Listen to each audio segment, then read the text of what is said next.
তো বন্ধুরা চলে এলাম ওয়েদার আপডেট নিয়ে। আজকে সকাল থেকেই দেখতে পাচ্ছি বাংলা জুড়ে তেমন নিম্নচাপ বা মেঘলা ভাব নেই।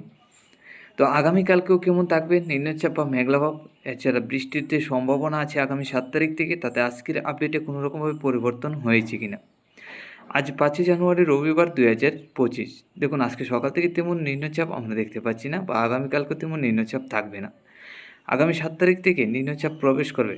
দেখুন আগামী 7 তারিখ দুপুরের পর থেকে বিকালের দিক দিয়ে নিম্নচাপ আসবে, যার কারণে বৃষ্টি হতে পারে বাংলাদেশের উত্তরের রংপুর, সিলেট, ময়মনসিংহ, আমাদের ত্রিপুরা, কুমিল্লা, এছাড়া চট্টগ্রামের দিকে।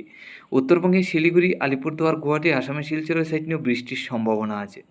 রাত্রির মধ্যে গেলে এই নিম্নচাপটা থাকবে বিকাল থেকে রাত্রি পর্যন্ত। তারপর 8 তারিখ সকাল থেকে দেখতে পাচ্ছি গুয়াহাটি এবং আসামের শিলচরের দিকে নিম্নচাপের কারণে বৃষ্টির সম্ভাবনা। বাংলাদেশ পরিষ্কারই থাকবে, সিলেটের দিকে কিছু বৃষ্টি হবে। এছাড়া আমাদের ত্রিপুরার উত্তর ধর্মনগর, কুমারঘাটের দিকেও বৃষ্টির সম্ভাবনা আছে।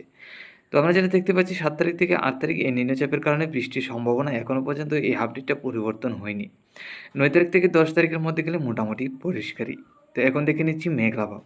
আজকে সকাল থেকে আমাদের ত্রিপুরার দিকে পরিষ্কার। এছাড়া বাংলাদেশের খুলনা, বরিশাল, চট্টগ্রামের দিকে মেঘলা ভাব আছে। রংপুর, সিলেট, ময়মনসিংহ, রাজশাহী, এক কথা সম্পূর্ণ বাংলাদেশেই মোটামুটি মেঘলা ভাব আছে। উত্তরবঙ্গে শিলিগুড়ি, আলিপুরদুয়ার, গুয়াহাটির দিকে পরিষ্কারই। আজকে দুপুরের মধ্যে গেলে মেঘলা ভাব কিছু চলে আসবে আমাদের ত্রিপুরার দিকেও। তাতে আমরা যেটা দেখতে পাচ্ছি খুলনা, বরিশাল, চট্টগ্রামের দিকে পরিষ্কার হবে। এছাড়াও উত্তর জেলাগুলির দিকে মেঘলা ভাব থাকবে, ঢাকাসহ বাংলাদেশের রংপুর, সিলেট, ময়মনসিংহ, রাজশাহীর দিকে। এছাড়া আমাদের ত্রিপুরার উত্তরে ধর্মনগর, কুমারঘাট, কমলপুর, খোয়াই, আগরতলার সাইড নিয়ে মোটামুটি মেঘলা ভাব থাকার সম্ভাবনা আছে। এছাড়া উত্তরবঙ্গে শিলিগুড়ি, আলিপুরদুয়ার, গুয়াহাটি, আসামে শিলচরের দিকেও মেঘলা ভাব থাকবে। তো দুপুরের পর থেকে বিকাল পর্যন্ত মেঘলা ভাব থাকবে, বিকালের পর থেকে মোটামুটি পরিষ্কার হবে। আগামীকাল সকালের মধ্যে গেলে আমাদের ত্রিপুরা পরিষ্কার, বাংলাদেশের মধ্যে কিছু মেঘলা ভাব থাকার সম্ভাবনা। দুপুর থেকে বিকাল মধ্যে মোটামুটি পরিষ্কারই থাকবে। 7 তারিখের মধ্যে গেলেও হালকা পাতলা মেঘলা ভাব থাকবে, তবে 7 তারিখ সকাল থেকে তেমন মেঘলা ভাব থাকবে না, দুপুরের মধ্যে কিছু মেঘলা ভাব বাড়বে।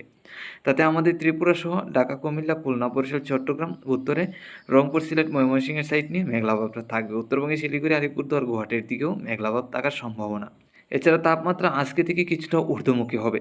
উত্তরের হাওয়ার বাধা হবে, দক্ষিণের হাওয়া বইবে ত্রিপুরা সহ বাংলাদেশের একাধিক জেলায় আজকের দিন থেকেই, যার কারণে তাপমাত্রাটা ঊর্ধ্বমুখী হতে পারে।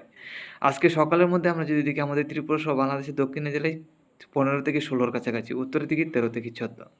আজকে দুপুরের মধ্যে গেলে 27 থেকে 28-এর কাছাকাছি থাকবে আমাদের ত্রিপুরা সহ বাংলাদেশের দক্ষিণের জেলায়, উত্তরের জেলাগুলি থেকে 25 থেকে 26। এছাড়া রাত্রির মধ্যে 16 থেকে 17, আমাদের ত্রিপুরা সহ বাংলাদেশের দক্ষিণের জেলায় 18 থেকে 19। তো বন্ধুরা আমরা যেটা দেখতে পাচ্ছি সকাল, দুপুর, রাত্রির তাপমাত্রাটা অনেকটাই ঊর্ধ্বমুখী হতে যাচ্ছে আগামী দিনে।